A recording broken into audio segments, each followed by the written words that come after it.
Diasco Foot, le miroir du football de la diaspora congolaise.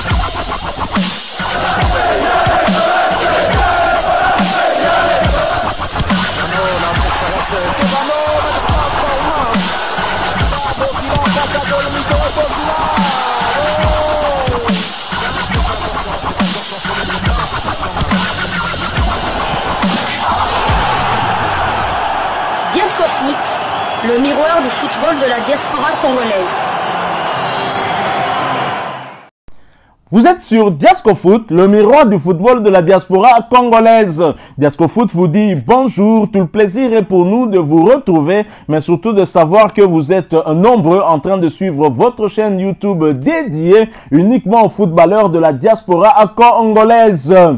C'est l'heure de partager avec vous quelques news que nous avons pu récolter pour vous, des news concernant certains de nos internationaux ou des binationaux qui se sont illustrés dans leurs clubs respectifs. Et cela dans le cadre de cette deuxième livraison sportive de ce mercredi 12 février 2025. Une livraison qui nous conduit du côté de la France. Mais bien avant cela, comme nous l'avait suggéré notre ami Gauthier, permettez-nous encore une fois de penser à nos compatriotes de l'Est du pays, et particulièrement à ceux de Goma, parce que à Goma, beaucoup de nos compatriotes ont perdu la vie. On a dernièrement vu ces agresseurs de la République démocratique du Congo fouetter des pères de famille parce que ces derniers ont refusé d'obtempérer à leur ordre, à leur exigence, je ne sais plus lesquels, mais en tous les cas, ils ont eu à fouetter des pères de famille. C'est une situation qu'on a connu ici à Kinshasa à l'entrée de l'AFDL en 97. Nous qui étions là se souvenons de ce genre de coups de fouet des pères de famille, parfois sur le ventre, et je vous assure, ça c'est une nette violation des droits de l'homme. J'espère que tous ces faits seront documentés pour qu'un jour ces gens puissent payer.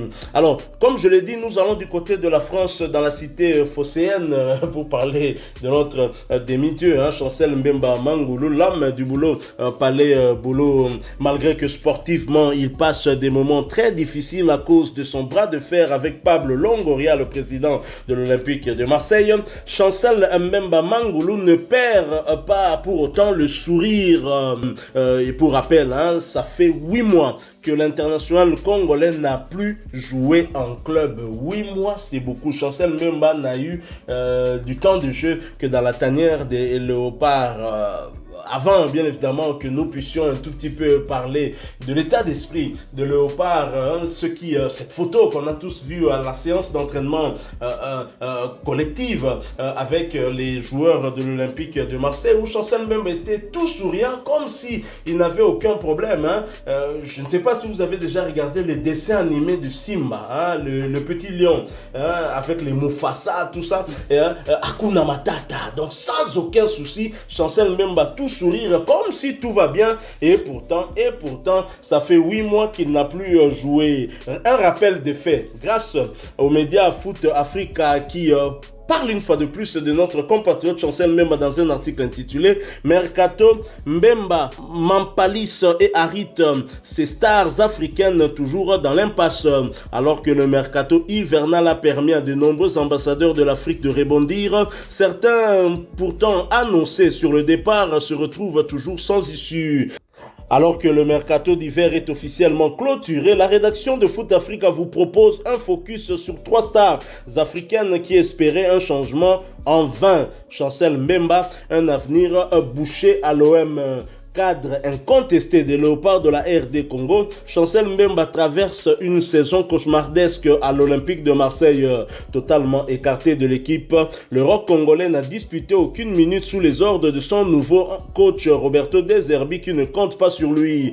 Plusieurs clubs s'étaient manifestés pour s'attacher ses services, mais ses exigences financières, notamment une prime à la signature et un transfert libre, ont refroidi les prétendants. La presse française évoque ainsi une stratégie stratégie du joueur visant à partir libre l'été prochain pour maximiser son futur contrat. Une version réfutée par son entourage qui a pointé du doigt l'absence d'offres concrètes.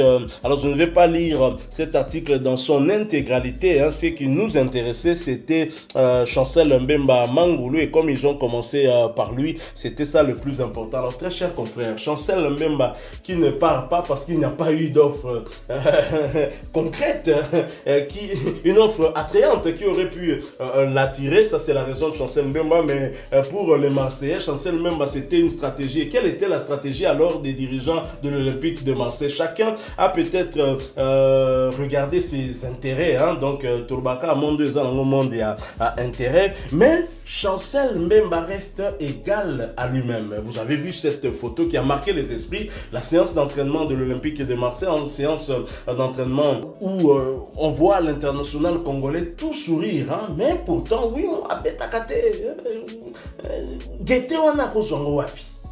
C'est la force, lui, c'est Dieu seul qui sait. Donc après sa réunion, son amour beaucoup mais donc les humains, comme lui-même a dit, les humains, Kamokili, ça compliqué. Donc lui, on est très très heureux de le voir sourire. Je pense que c'était un mini match entre deux camps comme Bakaboli, tout ça, et l'équipe gagnante, c'était cette équipe de Chancel Mbemba. En tout cas, c'est la lecture que je fais en voyant ce cliché là. Oui, Chancel Mbemba est toujours heureux. Oui, le mercato, non, le mercato n'est pas encore terminé. Car nos amis turcs, le mercato se termine demain, mercredi 13 à 23h59. Et le championnat turc, vous savez qu'il y a beaucoup d'internationaux congolais qui y jouent. Simon Banza, il y a Gaël Kakuta qui vient de rejoindre ce championnat. Donc, Samuel Moutoussamy, exactement. Donc c'est quand même un championnat attractif. Et pourquoi pas, Chancel Mbemba peut se retrouver du côté de Galatasaray, de Trabzonspor ou de Fenerbahçe chez Mourinho. Arthur Massoka aussi est là. J'ai oublié le Tétu national. Non, c'est pas encore fini, donc il pourra encore avoir une surprise, qui sait. Donc en plus Chancel Mbemba, déjà lorsqu'il évoluait du côté d'Anderlecht, ses 2 premiers buts en Ligue des Champions c'était face à Galatasaray. Peut-être qu'ils ont gardé ce souvenir là. C'est toujours bien d'avoir dans son équipe un défenseur qui marque des buts. Mais j'ai remarqué que depuis que Chancel Mbemba ne joue plus, ni Balerdi, ni Barreba, aucun défenseur ne marque. Tout repose maintenant sur Genwood et l'attaquant brésilien dont j'ai oublié le nom, ça va peut-être me revenir là. Donc c'est vrai que Chancel Mbemba, c'est un joueur qui est fort défensivement, mais dont l'atout offensif, surtout sur les phases arrêtées, n'est pas négligeable. Donc aussi on compte les chiffres, puisque les chiffres ne mentent pas. Donc depuis que Chancel Mbemba ne joue plus, aucun défenseur n'a pris sa place pour inscrire des buts. Pas encore. Et moi j'ai encore la rage en jouant encore à Pablo Longoria, parce que s'il avait joué cette saison, Chancel Mbemba n'était plus qu'à 2 buts du Belge Daniel Van Buiten pour égaler le record du défenseur le éventuellement, il se dit que Chancel Mbemba marque 3 buts avec l'Olympique de Marseille pour qu'il égale et pour qu'il batte, qu'il devienne le défenseur de l'Olympique de Marseille qui a marqué le plus de buts. Est-ce que Pablo Longoria ne pouvait peut-être pas discuter avec Chancel Mbemba pour que ce dernier joue 6 mois à l'Olympique de Marseille et au mois de janvier qu'il parte?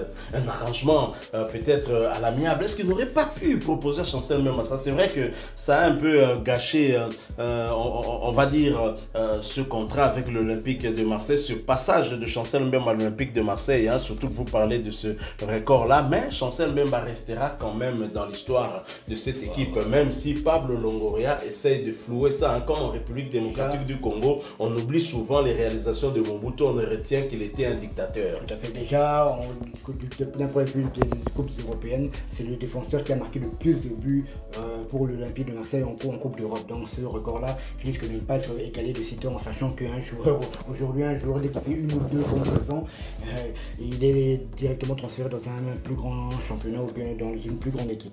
Pour battre ce record-là, encore faut-il que Marseille arrive à se qualifier pour une compétition européenne interclub.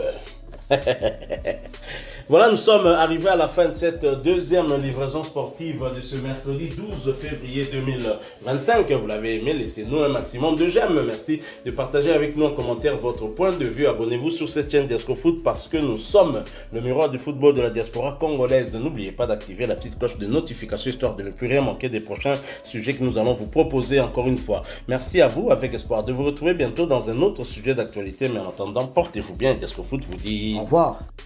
Ouais,